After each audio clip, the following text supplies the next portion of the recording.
పాడదాం. Praise the lord. Bible పలా వాడదాం.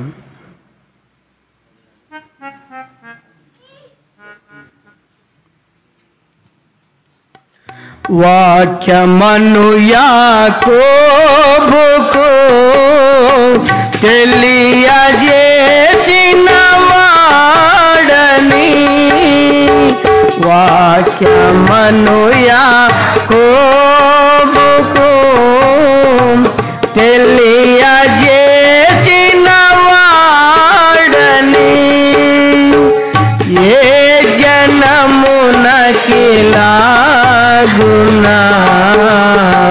చేసి ఉందా లేదని,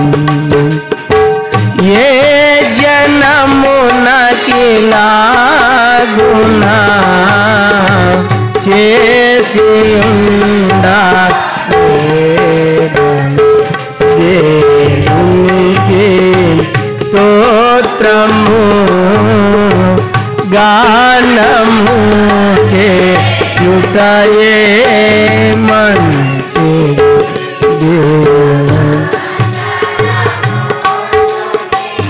గానము చేయుటయే మంచిది. పాటలో మనమందరం అని లేదు, లేని రాగాలు కలపకూడదు. అది ఎవరో వేరే ఆయన కలిపినాడు, వేరే ఆయన కలిపినాడు, అది మనం వాడకూడదు. అట్లా దేవుని వాక్యంలో నుండి ప్రకటన గ్రంథం 22వ అధ్యాయం.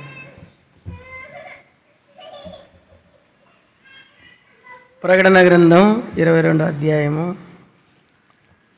12వ వచనం అందరం కలిసి చదువుకుందాం.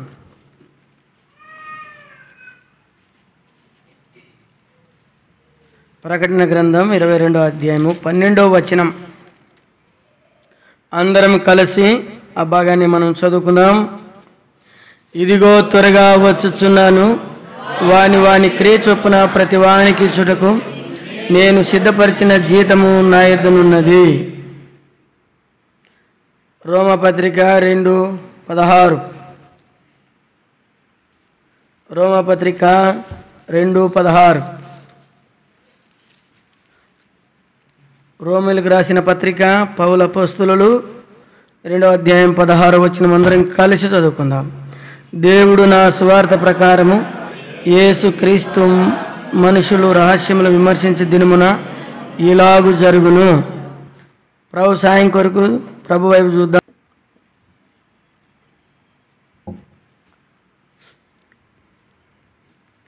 చాలాసార్లు దేవుని మందిరానికి వచ్చినప్పుడు దేవుని బిడ్డలకు ఒక మంచి లక్షణం ఉంటుంది.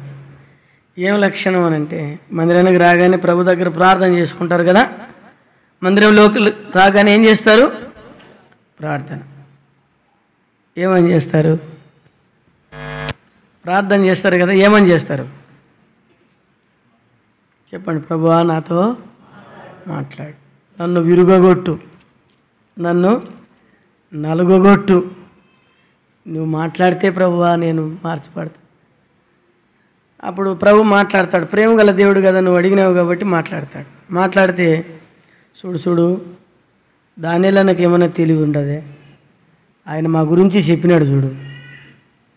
అందుకని ఆయన వచ్చినప్పటి నుండి నా కళ్ళే ఏళ్ళు చూపించి మాట్లాడినాడు కదా. ఇలాంటి వారు ప్రభు బిడ్డలు గారు. ప్రభు బిడ్డలు ఎప్పుడు కూడా దేవుని వాక్యం మాట్లాడినప్పుడు మనం ఏం కావాలా? ఇరుక్కొట్టబడాలా, నలకొట్టబడాలా, సాధువు చేయబడాలా, ఇతనానికి పనికొచ్చే మనం చస్తేనే ఫలించేది. గోధుమ గింజ భూమిలో పడి చావకుండా నీడలా అదేమీ ఫలించలేదు. అది చస్తే ఏమవుతుంది? ఫలిస్తుంది. మనం అన్ని విషయంలో సావాలా, అనుదినం సావాలా. అయితే ఇప్పుడు మీకు ఒక మాట నేను చదివి వినిపించినాను. ఇదిగో త్వరగా వచ్చుచున్నాను, వాని క్రియ చొప్పున ప్రతి వానికి ఇచ్చటకు నేను సిద్ధపరిచిన జీతం నా యొద్ద ఉన్నది. ప్రభు త్వరగా వస్తున్నాడు అనే దానికి గుర్తులేమి కదా. మనకు మత్తయి సువార్తలో గుర్తులు చెప్పాడు. మార్కు సువార్త 13వ అధ్యాయంలో గుర్తులు చెప్పినాడు. లూకా సువార్త 22వ అధ్యాయం 21వ అధ్యాయాల్లో ఏం చెప్పినాడు? గుర్తులు చెప్పినాడు. ఇప్పుడు ఆ గుర్తుల్లో ఒక గుర్తుంది. మత్తయి సువార్త 24లో వచ్చిన మీరు చెప్తారు లేదు చూచా. అంజూరపు చెట్టు లేతదై చిగురించిన కాలమున వసంతకాలం సమీపంగా ఉన్నదని మీరు తెలుసుకున్నది. అప్పుడు మనిషి కుమారుడైన నేను ఎక్కడున్నాను? ద్వారము దగ్గరనే ఉన్నానని మీరు తెలుసుకోండి అన్నాడు. అంటే దాని అర్థం చాలా లోతైన అర్థం ఆడ. అంజూరపు చెట్టు అంటే ఇశ్రాయేలు ప్రజల జాతి. మన జాతి మామిడి చెట్టు. మన జాతి కదా, జాతి పొలం అది మామిడి పండు, ఆవకాయ కదా, పచ్చడి కూడా చేసుకుంటారు. దానికి ఒక ప్రత్యేకమైన పండుగ కూడా పెట్టినారు. ఏం పండుగ? ఉగాది పచ్చడి కదా. అట్లా ఇశ్రాయేలు ప్రజలకు కూడా అంజూరపు చెట్టు లేతదై చిగురించిన కాలం. లేతదై అంటే మొరలది చిగురించాలి. చిగురిస్తే వసంతకాలము అంటే పూత పట్టే కాలం సమీపంగా ఉన్నదని మీరు తెలుసుకోండి అన్నాడు. తర్వాత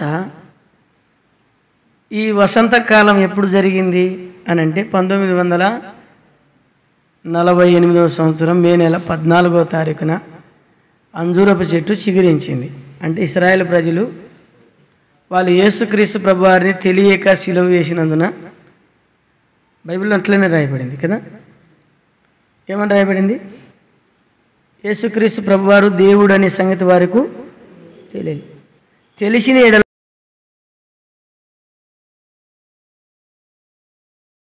చేసినందుకే మనకు దొరికింది రక్షణ. గొప్ప భాగ్యం. ఇప్పుడు 1948వ సంవత్సరం వరకు 20 సంవత్సరాలు రెండో ప్రపంచ యుద్ధం జరిగింది.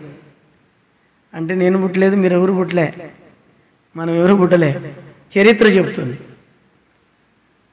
20 సంవత్సరాలు కొన్ని దేశాలు ఏకమై యుద్ధం చేసుకున్నాయి.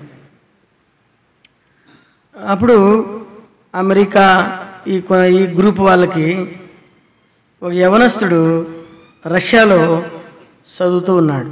బీటెక్. ఏం టెక్? బీటెక్ చేస్తూ ఉన్నాడు.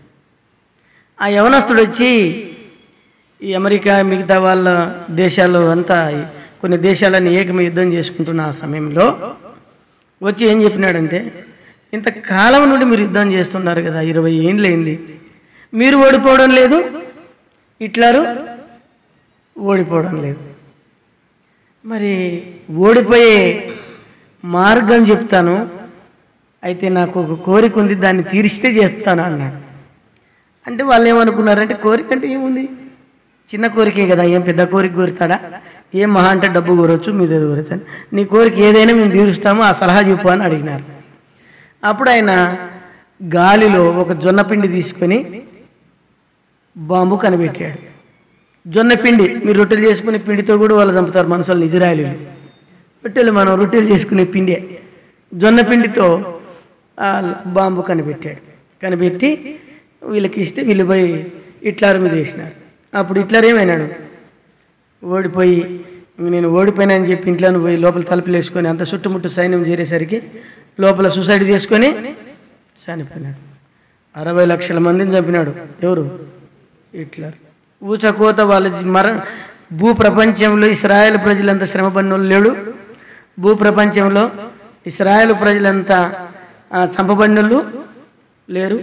భూప్రపంచంలో ఇశ్రాయేలు ప్రజలంతా బానిసలుగా అమ్మబడిన వాళ్ళు లేరు. అయితే లేఖనము చెప్తున్న ప్రకారంగా యేసు ప్రభువారు రాకడికి మొట్టమొదటి గుర్తు ఏంటంటే, ఇశ్రాయేలు ప్రజలందరూ సమకూర్చబడతారు. నోబెల్ బహుమతి కదా, ఏ బహుమతి? నోబెల్ బహుమతిలో 70,000 మంది ప్రవీణులు అన్నట్టు వాళ్ళు. ఎన్ని వేల మంది? నోబెల్ బహుమతి అంటే ఎట్లాంటి వాళ్ళకి ఇస్తారు? నాలకడలో దానిలా నట్టేటి వాళ్ళకి ఇస్తారా? ఎవరికి ఇస్తారు? ఎవరికి ఇచ్చేది? మన కరోనా సూది కనిపెట్టి మీకు అర్థం కావడానికి చెప్తా. మన కరోనా ఇంజెక్షన్ కనిపెట్టినారు కదా, అట్లాంటి మనుషుల ప్రాణాలు కాపాడేదానికి ఎవరైతే కనిపెట్టారో అట్లాంటి వాళ్ళని పిలిచి నీకు ఒక బహుమతి, ఒక అవార్డు ఇస్తామని చెప్పి నోబెల్ బహుమతి ఇస్తారు. అట్లాంటి మరి బలమైనటువంటి మరి బహుమతులు, అవార్డులు పొందినటువంటి వాళ్ళలో వాళ్ళే ఉన్నారు. ఇప్పుడు నువ్వు వాడుతున్న సెల్లు డేటా అంతా వాళ్ళ దగ్గర ఉంటుంది. సైబర్ కూడా నీ చేయగలరు. తర్వాత నీ క్రోము వాళ్ళ దగ్గర ఉంటుంది, గూగుల్ వాళ్ళ దగ్గర ఉంటే వచ్చింది. నీ ఫేస్బుక్, ఫేస్ లేకపోయినా ఫేస్బుక్, నీ ఫేస్బుక్ కూడా కదా, నీ ఫేస్బుక్, గీసుబుక్, అన్ని బుక్కులు, సెల్ ఫోను అంతా నువ్వు ఆపరేటర్ చేసేదంతా కూడా వాళ్ళ దగ్గర నుండే వచ్చింది. దేవుడు వాళ్ళని సమకూర్చాడు, దేవుడు వారిని జతపరిచాడు, దేవుడు వారిని అంత్యదినముల్లో ఇప్పుడు 1 కోటి మంది అయినారు అంతే. ఈ 1 కోటి మందిలో ఇరాన్కి ఏమైంది? నిద్ర రాలే. చూస్తున్నారా మీ సెల్లులో? ఇరాన్కి ఏం రాలే? నిద్ర వచ్చిందా? నిద్ర రాలే. ఎక్కడి నుండి వచ్చి కొడతాడో తెలియదు. వీడు 30 మందిని చెప్తే వాళ్ళు 400 మందిని చెప్పినారు. ఇట్లా కాదు, వీడు మేలుకునేసరికి రాత్రికి రాత్రి వాళ్ళ ఇంటర్నెట్లో ఉన్నటువంటి దానంతా సైబర్ అటాక్ చేసేసి వాళ్ళ నెట్వర్క్నంతా తీసేసినారు. ఇంక ప్రధానమంత్రి గ్యాసరికి వచ్చి ఈడుంటే ఎట్టయినా చంపేస్తారని చెప్పి బంకర్లు పోయి దవ్వెట్టుకున్నాడు. చిలక పంచరంలోకి పోయినట్టు. ఫోన్ వాడాడు, ఏం మాట్లాడినా పేపర్ మీద రాసి ఇచ్చిపోతాడు. ఏంది ఎలక్ట్రిషియన్ సంబంధమైన వస్తువులు వాడకూడదు, స్టీల్ వస్తువులు కూడా వాడకూడదు. ఓ సంగతి చెప్తాను మీకు. 1970లో ఒక ప్రధానమంత్రిని ఇస్రాయల్ ప్రజలు చంపాలని ప్లాన్ వేస్తుండగానే ఏం చేసినారు తెలియదు, వాడి దగ్గరికి ఊరు వాడి దిక్కే పేస్ట్ ఎటువంటిదో కనిపెట్టి వానికి పేస్ట్ పంపించినారు. పేస్ట్, పండ్లు దొక్కే పేస్ట్తో చంపేసినారు. అంత జ్ఞానం ఇచ్చినాడు దేవుడు. అయితే ఆ దేవుడు అపాత్రులమైన మనల్ని ప్రేమించి అంత్యకాలంలో ఆయన వస్తున్నాడు. అందుకని ప్రపంచమంతా కూడా సమాధానం లేదు. దేశం మీదకి దేశం, రాజ్యం మీదకి రాజ్యం, భయంకరమైనటువంటి తెగుళ్ళు, ఇవన్నీ జరుగుతున్నప్పుడు నేను ద్వారం దగ్గరనే ఉన్నానని తెలుసుకోండి అని చెప్పినాడు. ఇప్పుడు మనం అంశంలోకి వెళ్దాం. ఇప్పుడు ఇవన్నీ మీకు కొన్ని అర్థం కావడానికి ఆ ఇశ్రాయేల్ ప్రజలకు ఉన్నటువంటి ప్రత్యేకతను, ఈ తెలుగుకి వాళ్ళ గ్రీకుకి, అంటే వాళ్ళ మాట్లాడేటువంటి అర్బు, అదేంది వాళ్ళు మాట్లాడే భాష, ఇరాక్ కదా, అరబిక్. ఈ అరబికు ఈ తెలుగుకి కొద్దిగా దగ్గర సంబంధం ఉంటుంది. అంత చక్కగా మాట్లాడతారు వాళ్ళు. అందులో తెలుగులు కూడా అడవి టిస్ట్ వేసినారు. తెలుగులు మన తక్కువైన వాళ్ళు కాదు, మన హైదరాబాద్ హెబ్రోన్ నుండి పోయిన వాళ్ళు ప్రపంచం అంతా పోయినారు. మన ఇజ్రాయెల్ దేశంలో మన సంఘాలు 3 ఉన్నాయి. హెబ్రోన్ సహవాసం, అక్కడ యూదులు పెళ్లి చేసుకొని పరిచర్య చేస్తుంటారు. అంటే అజ్ఞానం ఏంటంటే అంత్యకాలం వరకు వాళ్ళకి సమయం వరకు వాళ్ళ కళ్ళు మూయబడ్డాయి. వారు మోసే ధర్మశాస్త్రం కింద ఉన్నారు, కృప కిందికి వారు రాలే. ఈ మధ్యలో యవనస్తులు వస్తున్నారు. సరే, ఏదేమైనా ప్రభు త్వరగా వస్తున్నాడు. అయితే మనం ఏం చేయాలా? సిద్ధంగా ఉండాలా. యేసు ప్రభు వారు వచ్చినప్పుడు ఏం తీసుకొస్తాడంట? జీతం. ఏం తీసుకొస్తాడు కదా? ఇప్పుడు రైల్వే ఉద్యోగస్తునికి ఏముంది? తను చేసిన ఉద్యోగానికి ఏముంది? జీతం ఉంది కదా. కూలి పని చేసేవానికి జీతం ఉంది. వ్యవసాయం చేసేటానికి జీతం ఉంది. భూమి మీద మనం ఏం చేసినా జీతం ఉంది.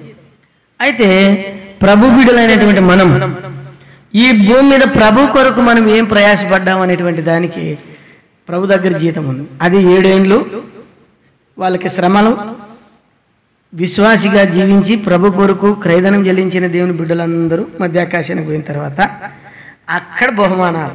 ఎన్నేండ్లు ఈ బహుమానాలు, అవార్డులు ఎన్నేండ్లు ఇస్తాడు? ఈ అవార్డులు ఎన్నేండ్లు ఇస్తాడంటే 7 సంవత్సరాలు మధ్యాకాశంలో జీతం ఉంది. మొట్టమొదటి జీతం. 7 రకాలమైన జీతాలు ఉన్నాయి మనకు. ఇప్పుడు 7 చెప్పాలనా 3 చెప్పాలనా? 7 రకాలమైన జీతాలు ఉన్నాయి మనకు. మొట్టమొదటి జీతం ఎబ్రీ పత్రిక 6వ అధ్యాయం 10వ వచనం. ఎబ్రీలకు రాసిన పత్రిక 6వ అధ్యాయం 10వ వచనం. మీరు చేసిన కార్యమును మీరు పరిశుద్ధులకు ఉపచారం చేసి ఇంకను ఉపచారం చేయుచుండటను బట్టి తన నామమును బట్టి చూపిన ప్రేమను మరచుటకు దేవుడు అన్యాయస్తుడు కాడు.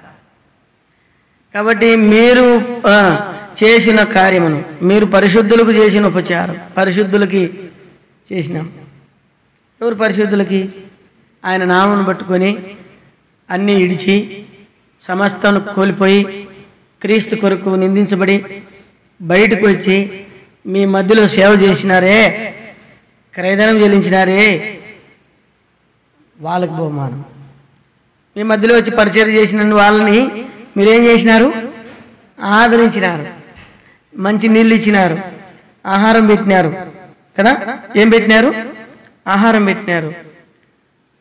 వాళ్ళు ఏం తింటారు అడిగి విచారిస్తున్నారే, అడిగి విచారించి వాళ్ళు ఏం తింటారు అని మీరు పెట్టినారే. మీరు చేసిన ఉపచారాన్ని దేవుడు మర్చిపోవడానికి అనేస్తాం. ఆయన తిని ఆయన మర్చిపోయి ఉండొచ్చు, మేము మర్చిపోయి ఉండొచ్చు, పెట్టిన ఆయన మర్చిపోయి ఉండొచ్చు, కానీ దేవుడు ఎప్పుడు మర్చిపోడు. ఆయన నీతిగల న్యాయాధిపతి. మన దేవుడు ఏ దేవుడు? నీతిగల న్యాయాధిపతి.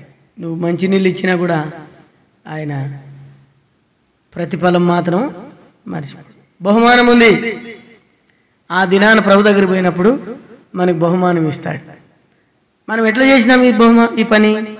పరిశుద్ధులని తెలియక చేసినారు కొంతమంది, తెలియక. ఎబ్రీ పత్రిక 13వ అధ్యాయం 1వ వచనంలో ఏమో రాయబడింది? తెలియకనే వారు పరిశుద్ధులకు ఉపచారం చేసిరి. తెలియక, తెలియకుండా చేసినాం. పిసినార్తనంగా చేయకుండా ఉత్సాహంగా చేసినారు. తగిన దానికంటే ఎక్కువ ఇచ్చినారు. దేవుని ప్రేమించి చేసినారు. ఇవన్నీ ఎవరిని బట్టి? దేవుని ప్రేమించి. కొంతకాలం చేసి ఆగిపోలే, మరణం వరకు చేసినారు, చచ్చిపోయేంత వరకు చేసినారు. దేవుడు మర్చిపోతాడా? మర్చిపోలే. ఓసారి భక్సింగ్ గారు, ఒక ఆమె మరియమ్మ అని గుంటూరులో ఉంటుంది. ఆమె గుంటూరులో మన తెనాల పక్కన మరియమ్మ పేరు. ఆమెకు పిల్లలు కాలే. చెప్పండి అందరూ, ఏం కాలే? పిల్లలు కాలే. తను యవన కాలం ఉన్నంత వరకు దేవుని ఇంట్లో పని పరిచర్య చేసింది. ముసలాయన వెళ్ళిపోయినాడు ప్రభు దగ్గరికి. కానీ వాళ్ళు ఎట్లుంటారు తెలుసా? గుంటూరు సైడు వాళ్ళు ఇక్కడ ఒకటి నత్త తగిలించుకుంటారు, ఇక్కడ సెంపలు కుట్టించుకుంటారు. వాళ్ళు ఇకారంగా ఉంటారు. బ్లౌజ్ కూడా ఉండదు వాళ్ళకి, ఏదో సారి చుట్టుకుంటారు. ముసలోళ్ళని చూసినప్పుడు ఆశ్చర్యం కలుగుతుంది. ఏంది ఇట్లా చిత్రంగా ఉన్నారు వీళ్ళు అనుకుంటాం మనం. నెల్లూరు, గుంటూరు, విజయనగరం ప్రాంతాలకు వెళ్తే, తూర్పుగోదావరి కదా, పశ్చిమ గోదావరికి వెళ్తే ప్రజలు చూసినప్పుడు ఆశ్చర్యం కలుగుతుంది. ఆమె తనకున్నదంతా దేవుని పరిచర్యకి ఇచ్చింది. తాను సమస్తమును దేవుని మందిరానికి పెట్టేసింది. ఇప్పుడు మెత్తగా అయిపోయింది. గుంటూరులో, తెనాల్లో ఎక్కడో ఉన్నారు. అప్పుడు ఒకసారి తెనాలకి భక్సింగ్ గారు వచ్చినారంట. వస్తే ఆ పలానా మరియమ్మ వస్తుంది అని అడిగినాడంట. చూడు, కాన్కేషన్లో ఇంతమందిని గుర్తుపెట్టుకోవచ్చు కదా. ఆయన ఎవరు మర్చిపోలేదు. మరియమ్మ వస్తుందంటే సంఘ పెద్దలు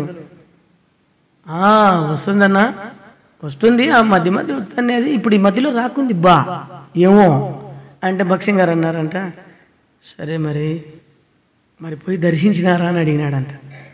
పోయి దర్శించినారా అంటే, పోదాం అనుకుంటేవన్నా వర్షం పడుతుంది అది, అందుకని పోలేకపోయినా.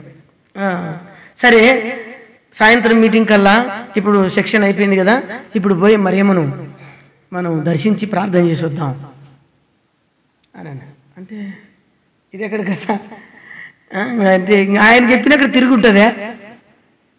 ఎవరు తిరిగేది? ఎవరు తిరుగు చెప్పనీకిలే. ఏందా ఇప్పుడు దాకా వాక్యంతో చంపితివి, మళ్ళీ తిప్పుతున్నావు అనుకోకుండా, ఇంక సరే అన్న పోదాం.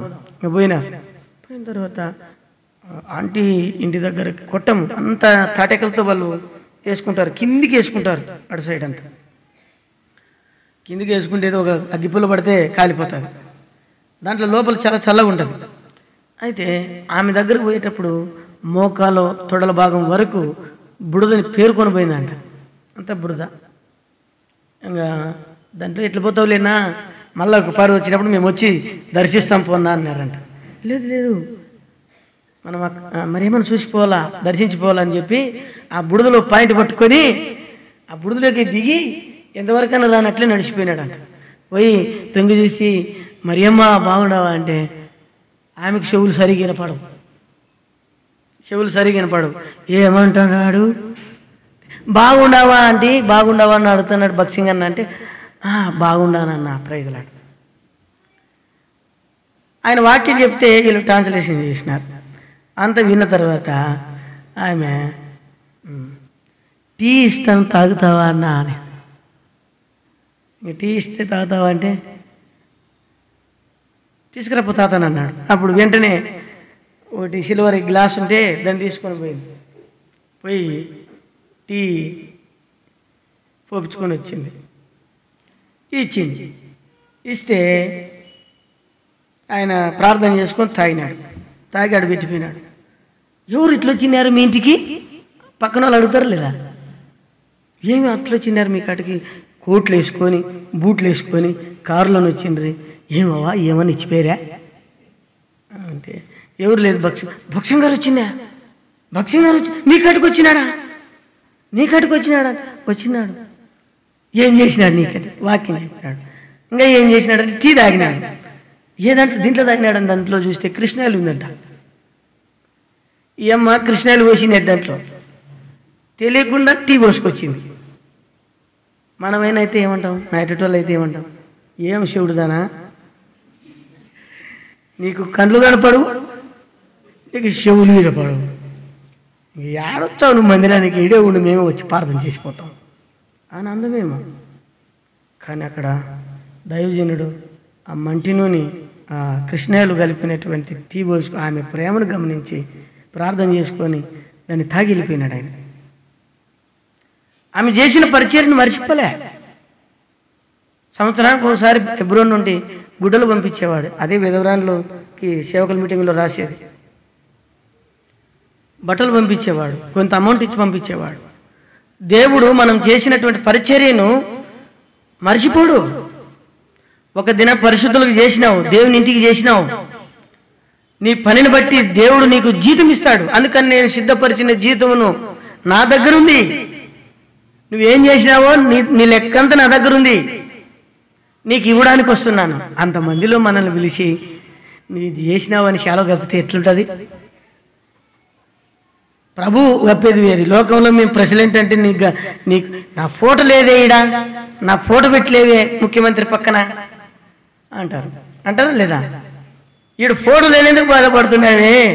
పరలోకంలో పరిశుద్ధులు ఎదుట, దేవదూతలు ఎదుట, 80 అడుగులు ఎత్తుగలిగినటువంటి దేవదూతలు ఎదుట ఆయన పిలిచి నువ్వంటివే ఆ రోజు వీడు పనికిరాడని, నువ్వంటివే బైబిల్ని 6 సార్లు చింపినాడని, ఈడు ఏం పనికి వస్తాడంటివే, ఇదో ఇంతమందిని రక్షణలోకి నడిపించినాడు, ఇంత క్రైదనం చెల్లించినాడు, ఇంతగా తన త్యాగం చేసినాడు, ఇంత పనికిరానోడు అనుకుంటేవు కదా. ఇదిగో ఇతని కొరకు నేను ఉంచినటువంటి జీతం, నిత్య జీవమును గురించినటువంటి కిరీటం, జీవ కిరీటం అని దేవుడు ఇస్తా ఉంటే ఆ సందర్భాన్ని ఒకసారి ఊహించుకోండి. ప్రియా యేసు రాజును నే చూచినా చాలు, మహిమాలోనే నాయనతో నుంటే చాలు. ప్రియా యేసు రాజును నే చూచినా చాలు, మహిమాలోనే నాయనతో నుంటే చాలు. నిత్యమైన మోక్షాగృహము నందు చేరి భక్తుల గుంపులో వాసించిన చాలు. నిత్యమైన మోక్షాగృహము నందు భక్తుల గుంపులోనే హర్షించిన చాలు. నిష్కలంక పరిశుద్ధులతో పేదను నేను, నిష్కలంక పేదను నేను, బంగారు నీరులలో తిరిగేదను, బంగారు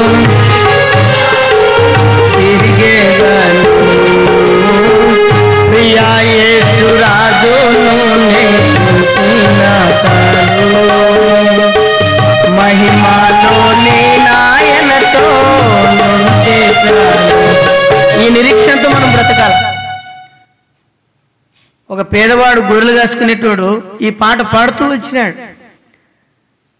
మద్రాసు చెన్నైలో భక్తులు దాన్ని విని దాన్ని రాసినారు. ప్రభు పొందినటువంటి ప్రతి గాయం, ఇంకా ఆయన గాయం మానలే, ఆయన గాయాలు ఉన్నాయి. ఆయన గాయాలు బట్టి మనం ఆయన గుర్తుపడతాం. అంతమందిలో మనకు జీతం ఇస్తాడండి.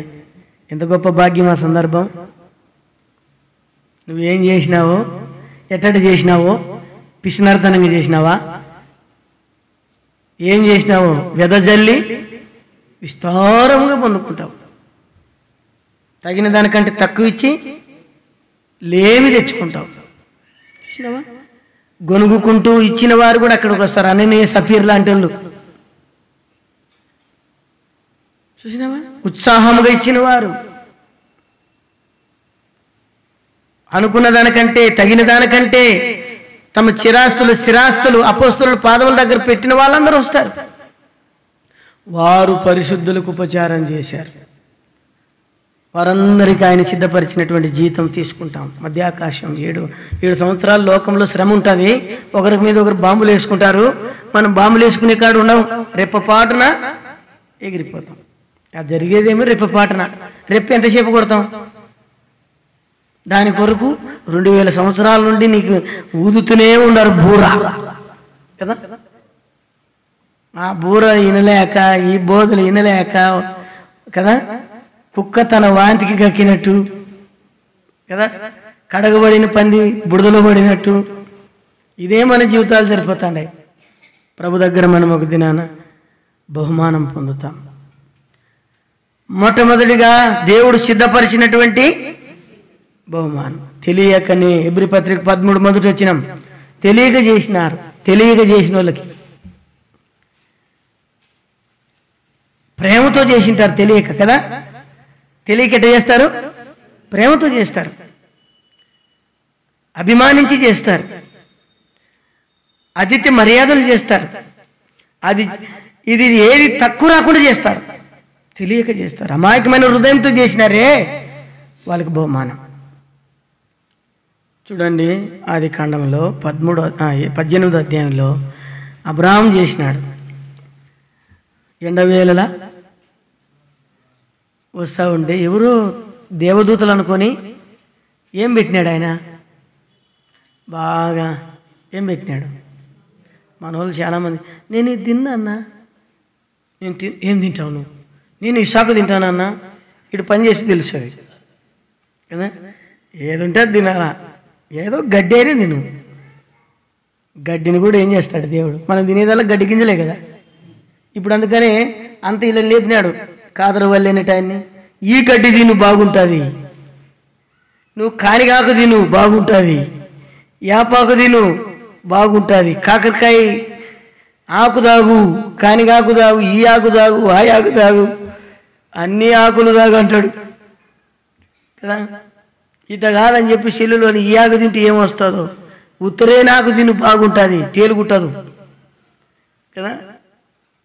ఏది పెట్టినా తినేటివే, అన్నీ తినేటివే. గడ్డి తినేది, గరక తింటే బాగుంటుంది, గరక కూడా అన్నీ చెప్తున్నారు కదా. చాలామంది ఇది తినను నేను, అది తినను, అది తినను, ఇది తినను. అది తినక ఇది తినకనే చచ్చిపోయేది తొందరగా. ఇది తినాలా నేను, అది తినాలా, ఈ ఫ్రై తినాలి, ఈ ఫ్రై, ఆ ఫ్రై, అన్ని ఫ్రైలు తిని తొందరగా చచ్చిపోవడానికి కదా. మా దగ్గర ఒక ఆయన ఉన్నాడు. ఆయనకు పాపం చిన్నతనంలో నుండి పెద్దోడే వయసులో వాళ్ళమ్మ వాళ్ళ ఆయన వాళ్ళు ఎప్పుడు అక్కూరలు పప్పు పెట్టినోళ్ళు కాదంట ఆయనకి. ఆయన ఏది పచ్చిమిరకాయల కారం, పచ్చిమిరకాయలు ఊరిమిండి అంటారా ఏమంటారు ఇక్కడ? ఊరిమిండి, సింధోక్ ఊరిమిండి. ఈ ఊరిమిండి ఇదే పొద్దున రాత్రి తిన్నాడు పాపం. ఆయన బెండకాయ, ఏంది బెండకాయ చేసినావు, ఏంది బెండకాయ చేసిన వాళ్ళు చచ్చిపోయినారు తెలుసా అంటాడు భార్యని. ఇక చూడు, ఏ కూరగాయ తినడు ఆయన. నేను ఏ కూరగాయ నువ్వు పప్పులో పెట్టినా కూడా అది తీసేస్తాడు గడ్డకి. అంటే కొంతమందికి మనకు తెలియదు దాని విలువ, దాని వాల్యూ తెలియక కదా మనం అట్లా చేసినాం. అయితే అబ్రాహాం ఏం చేసినాడంటే, తనకు తెలియదు తనకు విలువైనటువంటిది ఏంటంటే ఎండలు. అప్పటికే వాళ్ళు గొడవ పన్నారు. 75 ఏళ్ళలో వచ్చి ఇప్పుడు నాకు 99, 90 ఏండ్లు, నీకు 99, ఒకటి తక్కువ కదా. ఏముంది, ఇన్నేళ్ళు 25 ఏంలే, నా కడుపులో కాయగాలే, నెత్తి తెల్లబడిపాయా, నీకు తెల్లబడిపాయా. ఏదో ఆ దేవుని మాట నమ్ముకుంటూ నువ్వు ఉండవు అని జగడుగుండి. షార్ అంటే జగడుగుండి. ఇద్దరి మధ్యలో సమాధానం లేదు పాపం. ఈ మొత్తం ఉంటే మొఖం తప్పించిపోదాం తిడుతుంటుందని చెప్పి మొఖం తప్పించుకొని వచ్చి బయట కూర్చున్నాడు తాత. బయట కూర్చుంటే ప్రభు కనికరం గలవాడు కనుక ఎప్పుడు అసమాధానం ఉంటుందో అప్పుడు వచ్చేసినాడు. ఇంక వీళ్ళిద్దరు కొట్లాట మర్చిపోయినారు. ఇంకా వాళ్ళు రాగానే మర్చిపోయినారు. 3 మానికలు మెత్తని పిండితో రొట్టె చేయన్నాడు. 3 మానికలు అంటే ఏంది, ఒక్క మానికకి 30 రొట్టెలు అవుతాయి. ఒక్కొక్కరికి 30 రొట్టెలు చేసినారు. మీరు ఎంత తింటారో తిన్నాడు. ఒకసారి భక్ష్యాంకులు అంట యూదుని ఒక ఆయన ఎప్పుడు అనుకు వచ్చినాడు పరిచయకి. అప్పట్లో వస్తే ఫుల్ జ్వరం వచ్చిందంట ఆయనకి. బ్రదర్ టిఫిన్కి ఏం చేయమంటారు, చపాతీ చేసినారు తింటారా అన్నాడంట. సరే అన్నాడు. 12 చపాతీలు తిన్నాడంట ఆయన. ఎన్ని తిన్నాడు? 12. అంటే భక్ష్యం గారు అండి మళ్ళీ టెస్ట్ చేద్దామని ఇంకా ఏమైనా తింటారా అని అడిగినాడంట. లేదన్నా నాకు జ్వరం వచ్చింది అన్నాడంట. అని అంటే జ్వరం వస్తేనే ఎన్ని తిన్నాడు? 12 తిన్నాడు. మనకు 2కే బరువు అవుతుంది. రాత్రి మా బ్రదర్ దానిలన్న కొంచెం రైస్ తీసుకొని అంటే ఇంకా బరువు అయింది 2కే. వాళ్ళు అటు తిరిగి కూడా బలంగా ఉంటారు. వాళ్ళు ఏమో మనలో అక్కడ ఇంతలో పెరగవు వాళ్ళకి. వాళ్ళు ఎట్టుంటారు ఇంకా సింపుల్గా ఉంటారు వాళ్ళు, చూసినారా? అయితే అందుకని దేవుడు ఏం చేసినాడు, అబ్రాహాం ఏం చేసినాడంటే 3 మానికల మెత్తని పిండి ఒక దూడని వేసేసినాడు.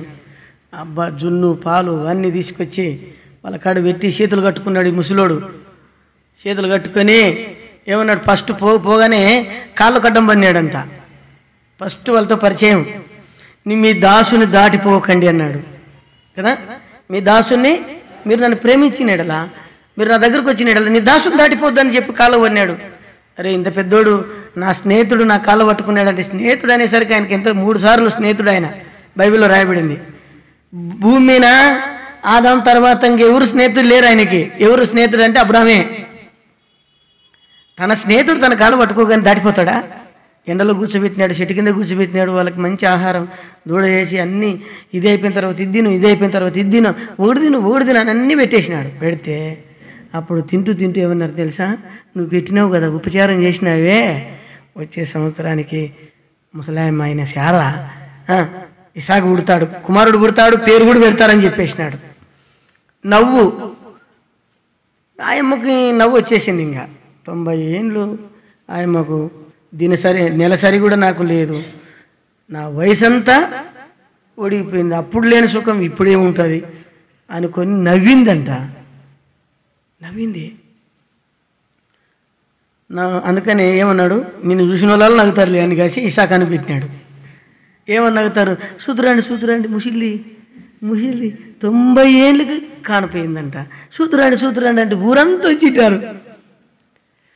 ఇప్పుడు ఎవరన్నా 60 ఏళ్ళు 70 ఏళ్ళు ఏమో డెలివరీ అయిందంటే పేపర్లకు వేస్తారు, టీవీలకు వేస్తారు, అందరూ చూపిస్తారా మాకు సంతోషం. 14 వచ్చిన వాళ్ళు ఏమన్నాడు చదవండి. వాళ్ళు చేసిన పనికి బహుమానం వచ్చిందా లేదా?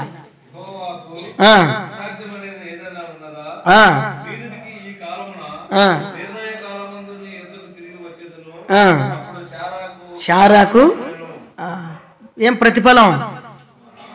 కుమారుని ఇచ్చినాడు. చేసిన దానికి భూమి మీద ప్రతిఫలం, పరలోకంలో కూడా మొట్టమొదటి ఫలం ఎవరికి ఇస్తాడు? విశ్వాసులకు తండ్రి. అందరూ ఆయన అనుకుంటాం పోయి, ఎంతమంది అన్నా అనుకోండి, తండ్రి చాలా నీతిమంతుడైనటువంటి వాడు, విశ్వాసంలో సన్నగిల్లని వ్యక్తి, తెలియకనే వెంబడించినాడంట. మనకు అన్ని పరిశీలన చేసి వెంబడిస్తాం. ఆయన కనపడనే లేదు, దేవుడు దైవం మాట్లాడింది దేవునికి తెలుసు అంటాం మనమైతే. దేవుడు లేడు ఏం లేడు. అట్లాంటి వాడు మాట విని నమ్మి వచ్చినాడు. వాళ్ళ తల్లిదండ్రులు సూర్యదేవుని పూజించేటువంటి వాళ్ళు, దానికి ఒక గుడి కట్టుకొని చేసినటువంటి వాళ్ళు. వాళ్ళ తల్లిదండ్రుల పేర్లు కూడా చరిత్రలో ఉన్నాయి. అలాంటి బ్రాహ్మణ కుటుంబంలో నుండి వచ్చాడు. ఎవరు? అబ్రాహాం. తండ్రి తర్వాత కొడుకే కదా కావాల్సింది. దేవుడు అలాంటి బలహీనుడిని పట్టుకొని తనకు ఒక జనముగా చేసుకోవాలని ఏర్పాటు చేసుకున్నాడు. ఆయనకు బహుమానం, ఆయనతో పాటు ఈ భూమి మీద పడినటువంటి మనకు కూడా బహుమానం. తర్వాత ఫిలిప్పీ పత్రిక 4:18 ఒకటికే సమయం అయిపోతా ఉంది. చదవండి. ఫిలిప్పీ పత్రిక 4:18. నాకు సమస్తమును సమృద్ధిగా కలిగి ఉన్నది. చదవండి. మీరు పంపిన వస్తువులు 18వ వచనంలో ఏమంటున్నాడు? ఎపఫ్రోదితు వలన పుచ్చుకుని ఏమీ తక్కువ లేకున్నాను, అవి మనోహరమైనవి, సువాసనయు, దేవునికి ప్రీతికరమైన ఇష్టమైన యాగమంట. దేవునికి ఇష్టమైన పని అది. దైవ సేవకులకు సహాయం చేసినామే, తెలియజేసినాము. మా ఊరిలో నాకు చిన్నతనం వయసు, దేవుడు అంటే కోపం నాకు. ఆ టైంలో మా నాయన మేము రక్షించబడ్డారు, వాళ్ళకేం చదువు లేదు. ఒక ఆయన తిరుకల్లి నుండి ఇంతింతలో గుల్లలు ఉంటాయి, ఆయనకి మొటిమలు, కర్రీగా ఉంటాడు. కామ్ నిండా మొటిమలు ఇంతింతలో అదేందో పింత జీవి ఉన్నట్టుంటాడు ఆయన. ఆయన పని చేసుకొని బ్రతకలేక ఆయన ఏం చేసినాడంటే బైబిల్లో సంకలం పెట్టుకొని నేను సేవకునే వాక్యం కూడా చెప్పలేడు, మాటలు రావు నత్తిగా, ఒక్క మాట మాట్లాడేదానికి 10 నిమిషాలు వెయిట్ చేస్తాడు. ఆ టైంలో వచ్చినాడు, మేమంతా ఆడుకుంటున్నాము. మా నాయన మా అమ్మ బుడ్డలాగా బీకినికి పోయినారు. ఏమాకు బుడ్డల కట్టి, మీ భాషనా శనక్కట్టా? శనక్కట్టి బీకినికి పోయినారు. ఉదయం అన్నం చేసింది, అది సాయంత్రం వరకు అదే. ఆయన ఏం చేసినాడంటే ఏమన్నా పెడతారు, వీళ్ళైతే కానుకలు ఇస్తారని ఆడనే ఉన్నాడు పాపం. ఆయన అటు ఇటు పోయేస్తాడు, మా ఇంటికి అడిగే వస్తాడు. నాకు తెలియలే ఆయనకు అన్నం పెట్టాలనే సంగతి నాకు తెలియదు.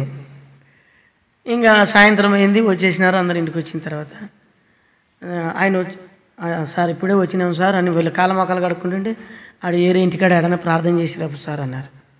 ముఖం కడుక్కొని మేము రెడీగా ఉంటాము, మీరు రండి అంటే సరే అని చెప్పేసి ఆయన వెళ్ళి వేరే ఇంటికాడ ప్రార్థన చేసి వచ్చినాడు. వచ్చిన తర్వాత వీళ్ళు ఉదయం అన్నం ఉంది మాకు పెట్టేసినారు. అప్పుడు ఆ సేవకునికి ఏం చెప్పినారంటే బైబిల్ పట్టుకొని వచ్చినాడు కదా ఆయన.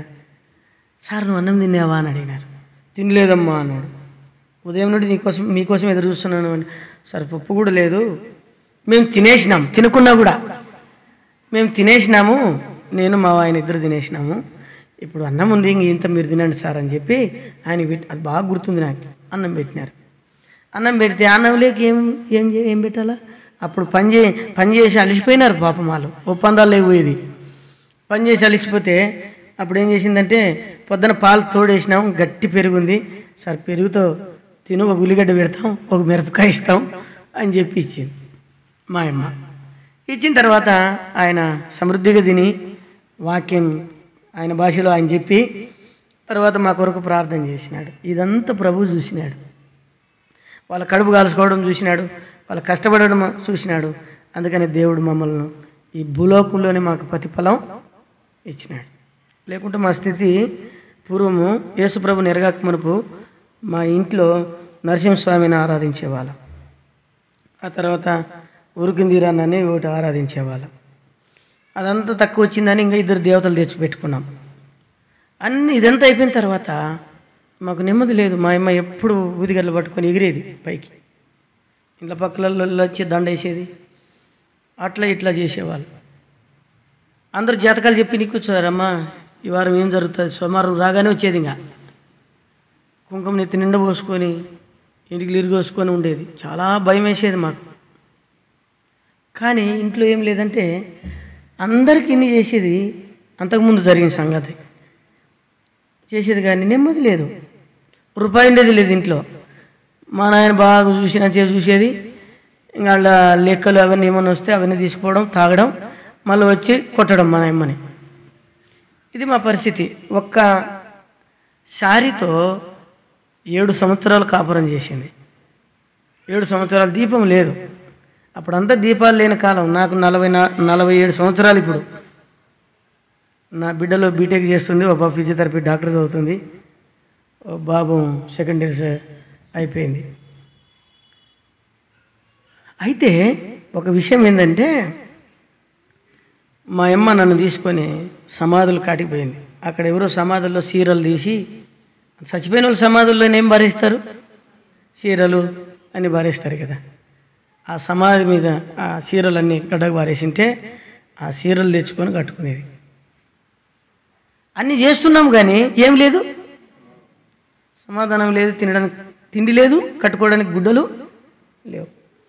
ఒక ఆయన లాజర్ అని వచ్చినాడు. ఆయన సువార్త చెప్తే, ఇంటింటి సువార్థికుడు, ఆయన సువార్త చెప్తే మన ఆయన రక్షించబడ్డాడు. ఇన్ని చేసినావు, ఇన్నొట్టు చేసినావు కదా దేవరాజు, యేసు ప్రభుని దేవుడుగా అంగీకరించి చూడు, నీ జీవితం ఎట్లా మార్చబడుతుంది అంటే నమ్మినాడు. మార్మల్స్ పొంది బాప్తిసం తీసుకున్నారు. 2 భార్య భర్తలు. యవన కాలంలో జోరు యవన కాలం నాకు బాగా గుర్తుంది. మా నాయన మా అమ్మ బాప్తిసం తీసుకుంటుంటే నవ్వుతుంటే ఏందో నీళ్ళల్లో ముంచుతున్నారు అని. వాళ్ళు చేసినటువంటి పరిచర్య మేము ఎంతో దీవించబడ్డాం. దేవుడు అందుకని నన్ను ఏర్పరచుకున్నాడు. తర్వాత మా తమ్ముళ్ళు నేను సేవకు వచ్చిన తర్వాత నా మీద వ్యతిరేకంగా పగతో రగిలిపోయినారు. కరెక్ట్ ఎదిగే టైంలో పెళ్లి చేసుకొని పక్కకు పోయినాడని, ఈయన జీవితంలో ఈయన ముఖం కూడా చూడకూడదు అనుకున్నారు. అయితే దేవుడు వాళ్ళ కొరకు నేను సువార్త చెప్పలే, ప్రార్థన చేసినాను. ఆల్నైట్ ప్రేయర్లో ప్రార్థన చేస్తే మా తమ్ముళ్ళు అందరూ రక్షించబడ్డారు. అందరికి నేనే పెళ్లి చేసినాను. అయితే ముగ్గురికి ఇది చేసినాను. ఆ తర్వాత ఒక ఆయన రైల్వే టికెట్ కలెక్టర్ అయినాడు. ఇంకొక ఆయన ఈ కళ్యాణ్ జ్యువెలర్స్లో మేనేజర్ అయినాడు. ఈ అనంతపూర్లో ఉన్నాడు. అయితే ఇప్పటికీ వాళ్ళ నుండి కూడా ₹1 నేను ఆశించలేదు.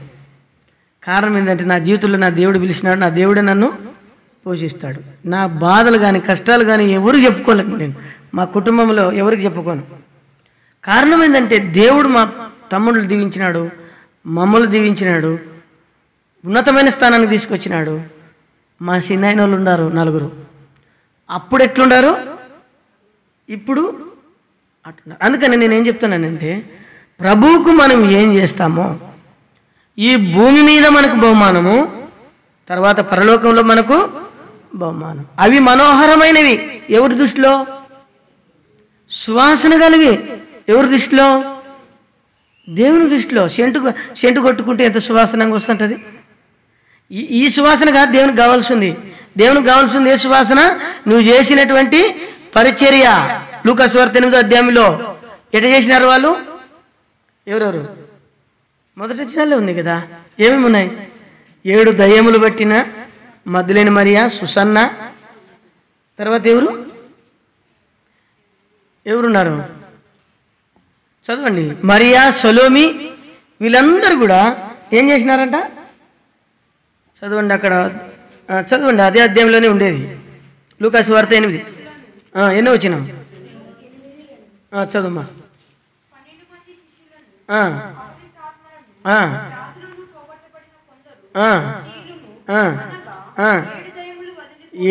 ఏడు దయ్యములు వదిలిపోయిన మధ్యలేని మరి అనబడిన మరి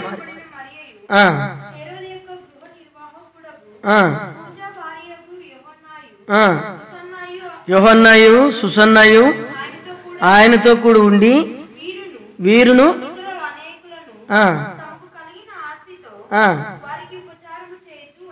ఎవరు చేసినారు, ప్రభువుకు చేసినారు. వీళ్ళందరూ వస్తారు. అపొస్తలుల కార్యాలు 2వ అధ్యాయంలో చేసినటువంటి పరిచర్య అంతా వస్తుంది. మనం గుర్తుపెట్టుకోండి, మనం చేసిన జీతం ఖచ్చితంగా దేవుని దగ్గర తీసుకుంటాం. ఎంతకాలం చేయాలన్నా చేసి యాసరికి వచ్చింది. అందుకనే తెలివిగా ఇప్పుడు ఉపయోగిస్తున్నాం కదా. పిల్లలకి ఏం పెట్టలేకపోతే ఈడు పెట్టినా పెట్టకపోయినా ఈడు నువ్వు పెట్టినా పెట్టకపోయినా దేవుడు మిగిలిస్తాడు. రెండవది, దేవుని దగ్గర ప్రతిఫలం పోగొట్టుకోం. జీతం ఖచ్చితంగా ఉంది మనకు, విలువైన జీతం. నోబెల్ బహుమానం కంటే చాలా మంచి బహుమానం దేవుని దగ్గర ఉంది. అందరి ఎదుట మనల్ని పొగుడుతాడు. నేను ఆకలి గుంటిని, నాకు ఆహారం పెట్టారయ్యా. నేను జైల్లో ఉంటిని, పంపించినారయ్యా. విడిపించడానికి లాయర్ని పంపించినారు మీరు. థియోఫిలా లాంటి వ్యక్తులని పంపించినారు మీరు. బహుమానం దూతలకు చెప్తాడు. తర్వాత చూడండి, రెండవది, మొట్టమొదటిగా మనం చేసిన పరిచర్య, రహస్యంగా చేసిన పరిచర్య, పరిశుద్ధులు చేసిన ఉపచారాన్ని బట్టి మొట్టమొదటిగా మనకి ఏం చేస్తాడు, జీతం ఇస్తాడు. రెండవ జీతం ఎలాంటి వాళ్ళకి ఇస్తాడు చూడండి. కొరింథీయులకు రాసిన 2వ పత్రిక 12వ అధ్యాయం 15వ వచనం. రెండవ జీతం మిగిలిన అంశాలు రాత్రి చెప్తాను మీకు.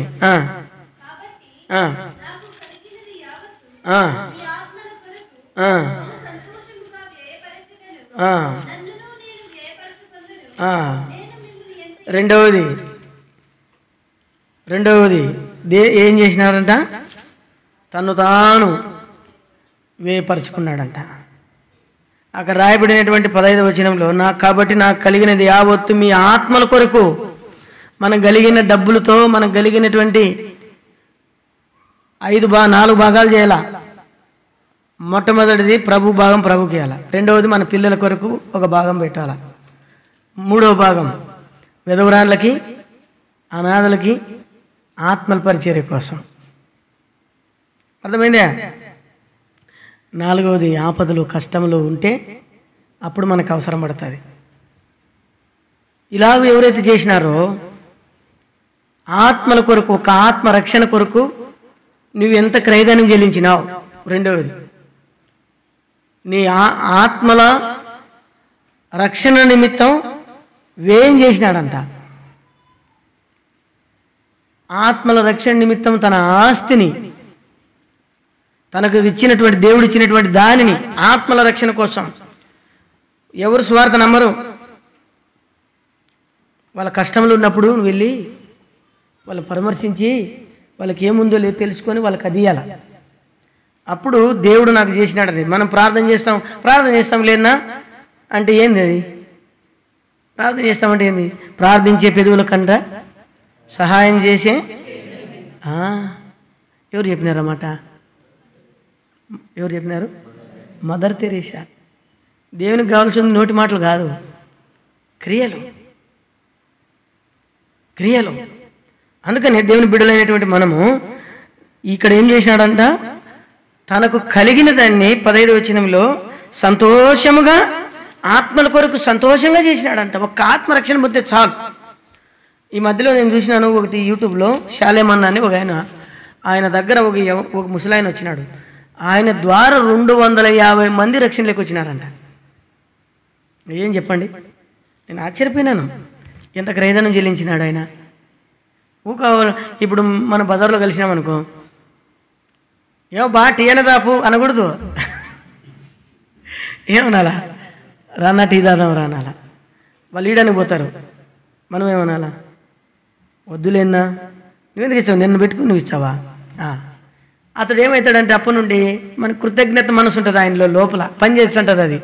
ఆ రోజు టీ దాపినాడు, నువ్వు కూడా దాపు అంటుంటారు.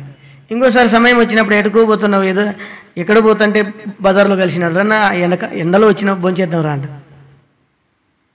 అన్న ఆ రోజు టీ దాపినప్పుడు నువ్వు ఇచ్చినావన్నా, నేను భోజనం పెడతాను లేదు.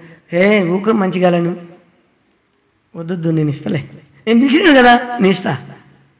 అప్పుడు నీకు ఆయనకేం కలుగుతుంది? సహవాసం కలుగుతుంది. అనుకోకుండా ఆయనకు బాగలేదు, చెప్తాడు, నీకే చెప్తాడు. ఎవరికి చెప్పడు? నా భార్య.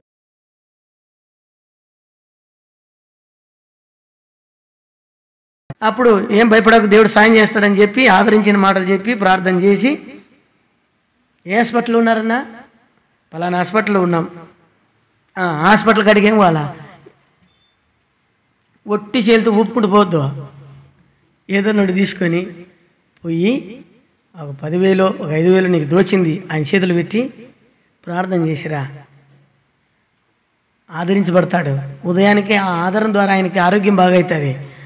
మరుసటి రోజు ఏమంటే, నువ్వు ప్రార్థన చేసినావు సార్, నువ్వు ప్రార్థన చేసింటే బాగుంది, నువ్వు చెప్తుంటే నిజం అనిపిస్తుంది నాకు,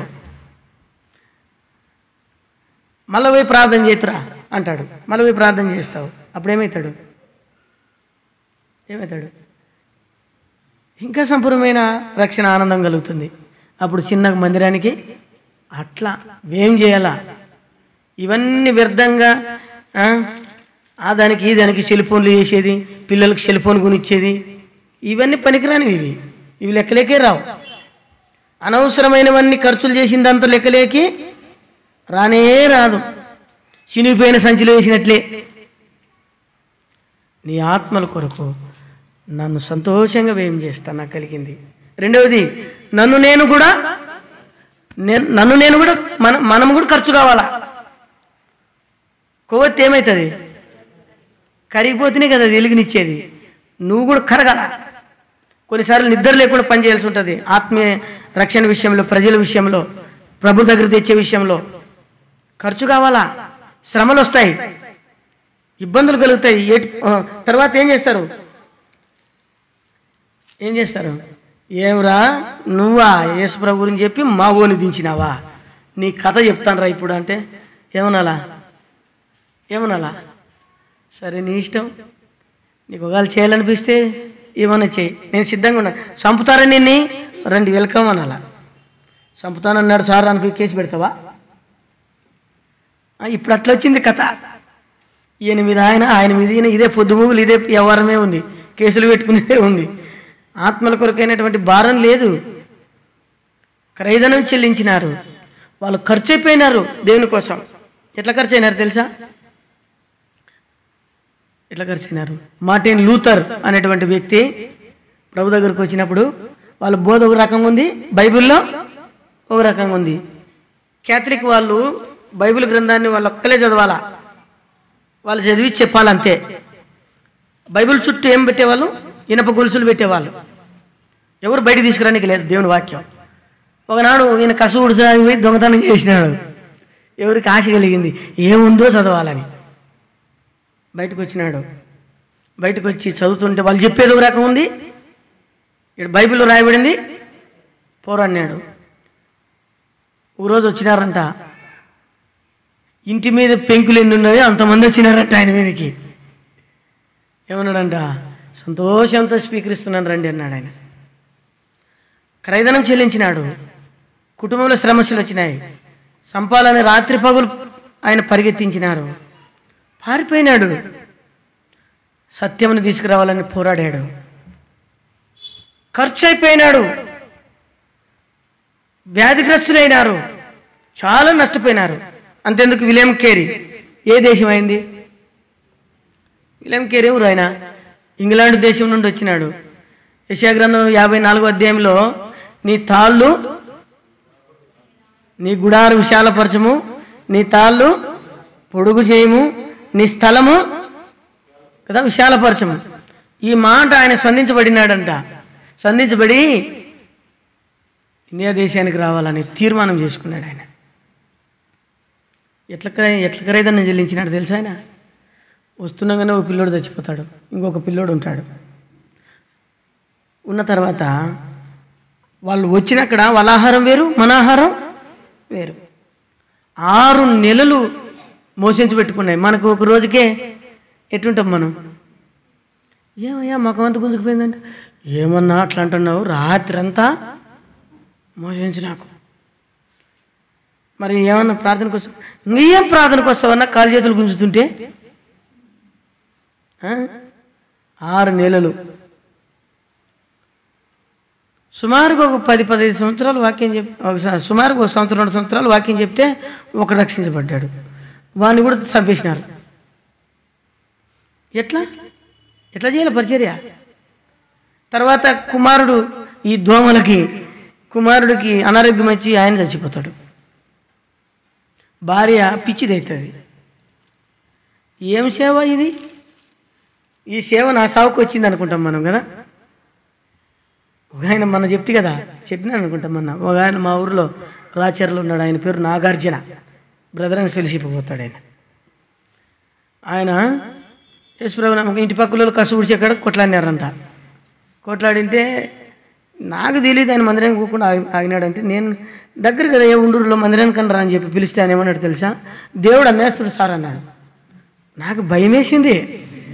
అంటే ఏమన్యాయం చేసినాడు నీకంటే, సార్ మన దేవుడు ఇంత గొప్పోడు అంత గొప్పోడు అని మీరు మైకుల్లో చెప్తారు కదా. చెప్తాను. మరి గొప్పోడైతే వాళ్ళు నన్ను తిట్టినారు కదా, రక్తం కక్కుని చావాలి కదా వాళ్ళు. అందుకని నేను చర్చికి పోయేది మానుకున్నాను సార్. మా ఇంట్లో నేనే బల్ల ఇచ్చుకుంటాను, నేనే బల్ల చేసుకున్నాను, నేనే వాక్యం చెప్పుకుంటాను. వాక్యం చెప్పుకుంటాను, నేనే బల్ల ఇచ్చుకుంటాను. ఆ సేవకుని మకం కూడా చూడకూడదు అనుకున్నాను, గొప్పలు చెప్పినాడు కాబట్టి. మరి ఇదేంటికి చేస్తున్నావు నువ్వు అంటే, మరి బాప్తిస్మం ఇచ్చినారు కదా నాకు, ఇది లేకుంటే వేరే ఉండేది కథ. నాకు భయం వేసింది, ఈయనకి ఏం దయ్యం పట్టింది అనుకున్నాను. ఇది ఒక రకమైన దయ్యం ఏమిది. కాబట్టి అట్లా చేయలే విలియం కేరీ. ప్రార్థన చేసినాడు 12 సంవత్సరాలు, పిచ్చిదైతే ప్రార్థన చేస్తే దేవుడు అన్నాడంట, నీ భార్య అట్లా ఉండటం నాకు ఇష్టం అన్నాడంట. ఇంటికి వస్తే రాళ్ళతో కొడుతుంది, బట్టలు చింపుతుంది. పిచ్చిదైంది. పిల్లోడు చచ్చిపోయింది, తల్లి కదా, పిచ్చిదైంది. నిలబడ్డాడు. స్త్రీలకు చదువు లేదంటే మొట్టమొదటికి ఇంగ్లీష్ లెక్చరర్ అయినాడు ఆయన. మొట్టమొదటి లెక్చరర్ అయినాడు. ఆడపిల్లలు చదువుకోవాలా, కుష్ఠరోగుల్ని ప్రాణాలతోనే గుయ్యదొయ్యి దాంట్లో వేసి పైన కట్టెలేసి మంట పెట్టేవాళ్ళు. వేదన పొందాడు. తర్వాత భర్త చచ్చిపోతే భార్యని కూడా ఏం చేయాలా, మంటల్లో వేయాలా. ఎందుకంటే నీ భర్త పాపం చేసి చచ్చిపోయినాడు, నువ్వు ఏం కావాలా, నీవు భర్తతో పాటు చచ్చిపోయి నీ భర్తను స్వర్గానికి తీసుకుపోవాలా, మన పాపాలు అరేంజించాలి. అదే సత్య సమానం ఏదో ఉంది కదా. ఇది చూసి ఆపేసినాడు. పోస్టు నెలకు 1000 రూపాయలు కట్టుకొని నీ బిడ్డకి పెళ్ళి పనికి వస్తుందని పోస్ట్ వేసినాడు. బ్యాంకు మొట్టమొదటిగా లోకంలో ఏం జరుగుతుందో అందరికీ తెలుసాలని పేపర్ రాసినాడు. ఇప్పుడు అంత దాన్ని చూసుకొని వీళ్ళుగా మేమే చేసినాం, మేము అది చేసినాం, మేము లక్షల సంవత్సరాల కింద ఉంటే మీ తాత ఎవడు చెప్పు. ఒక 2-3 చెప్తావు, తర్వాత తాత పేరు చెప్తావా నువ్వు. ఈయన తాత పేరు ఈయనకే తెలియదు. లక్షల సంవత్సరాలు ఈ దేవుడు పుట్టినాడంట. దేవుడు లక్షల సంవత్సరాలు కాదు, భూమి ఉన్నంతకాలం ఉన్నాడు ఆయన. ఆయన గురించి కదా కథ. నువ్వేం చేసినావు అనేటువంటిది కథ. మనం ఏం చేసినాం, 10 మందికి ఉపయోగకరంగా మనం ఖర్చు అయినామా. అబ్దుల్ కలాం ఎవరైనా ముస్లిం అయినా, ఆయన చచ్చిపోయేటప్పుడు 4 ప్యాంట్లు 6 చొక్కలే కదా. మన సైంటిస్ట్ అయినా మంచి వనబాంబు కనుక్కున్నాడు ఆ వ్యక్తి. అంత గొప్ప వ్యక్తి ఏం చేసినాడు, ప్రజల కొరకు దేశం కొరకు సేవ చేసినాడు. కీర్తి ఒక కులంలో నుండి ఒక మతంలో నుండి రానే రాదు. దేవుడు ఏర్పాట్లు ఉన్న వాళ్ళు బయటకు వస్తారు. అది అది అనేది కాదు. కాబట్టి దేవుని బిడ్డలారా, ఖర్చు అయిపోయినాడు. ప్రభు కొరకు ఖర్చు అయిపోయినావా, నీకు బహుమానం ఉంది. ప్రభు కొరకు ఖర్చు అయిపోయేవాళ్ళ సంతోషంగా వ్యయం చేయడమే కాదు, మనం ఏం కావాలా, ఖర్చు కావాలా. అందుకని ఎలా ఖర్చు అయినారు వాళ్ళు, అన్నీ చేసి వాళ్ళు ప్రాణాల మీద తెచ్చుకున్నారు. నాగార్జున సాగర్ దగ్గర ఎవరు కట్టినది అది, థోమస్ ఎవరు, ఆయన పేరు ఏం పేరు, థోమస్ అని ఉంది, ఇంకోటి ఏదో ఉంది, చార్ల్స్ ఏదో ఉంది, థోమస్ చార్ల్స్ ఏదో ఉంది. అక్కడంతా కూడా కృష్ణా జిల్లా అంత సైడ్ కూడా పిల్లలు పెంచుకోలేక, పిల్లలు పీక్కొని తిని ఆకలికి తట్టుకోలేక పిల్లలు నమ్ముకుంటున్నారంట. ఆయనకు మంట కలిగి కలెక్టర్ ఆయన వెళ్ళి కొట్లాడి ఆనకట్ట కట్టినాడు.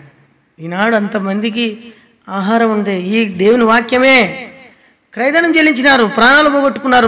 నేను గుత్తికోట చూడడానికి పోయినానా, ఆ కొండ దిగి కిందికి వచ్చిన తర్వాత అక్కడ సమాధులు ఉన్నాయన్నీ, అది యూరోపియన్ సమాధులు కాలంలో నీటివి. పోయి చూసి మెదలిస్ట్ వాళ్ళవి చూస్తే చిన్న చిన్న 9 ఏళ్ళ పిల్లలు 8 ఏళ్ళ పిల్లలు చనిపోయినటువంటి సమాధులు ఉన్నాయి కింద. వాళ్ళు కలెక్టర్లుగా ఉన్నవాళ్ళు, రైల్వే ఎంప్లాయీస్ ఉన్నవాళ్ళు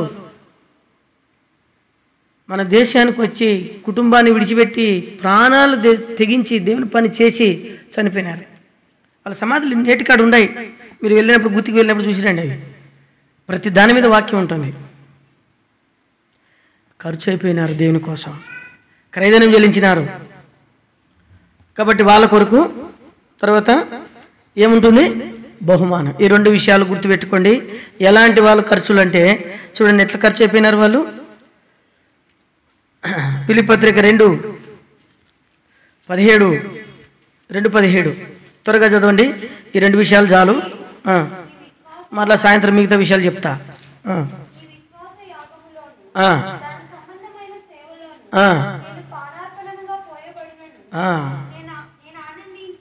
ఏం చేయబడ్డాడంటే పానార్పణం అంటే బలి.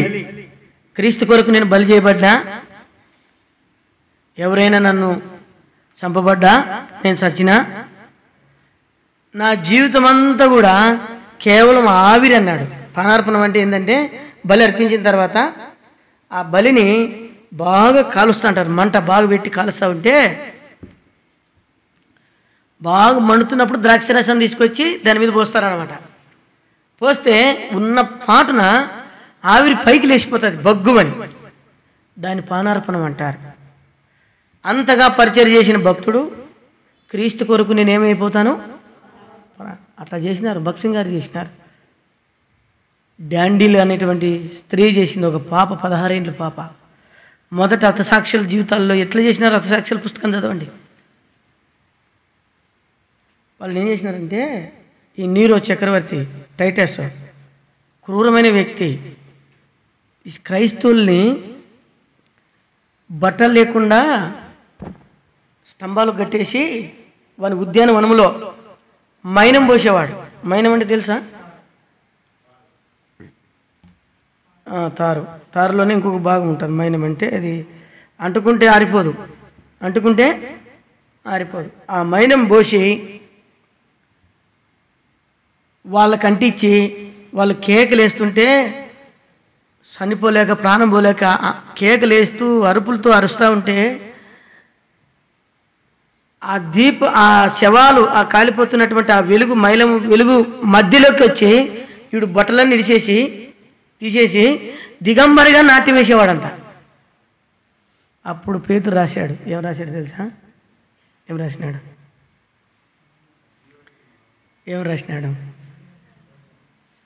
రాసినాడు? అగ్ని వంటి కాదు, ఒక మాట అన్నాడు, విశ్వాసము అగ్ని పరీక్ష, బంగారం కదా, చూడండి, సువర్ణం కదా.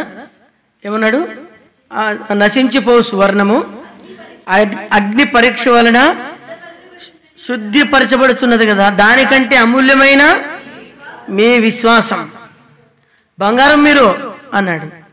బంగారం లాగా మీరు ఎంత కాలిపోయినారో అట్లా ప్రాణత్యాగం చేశారు. ప్రాణ అర్పణంలో మీద కట్టబడింది క్రైస్తవ సంఘం.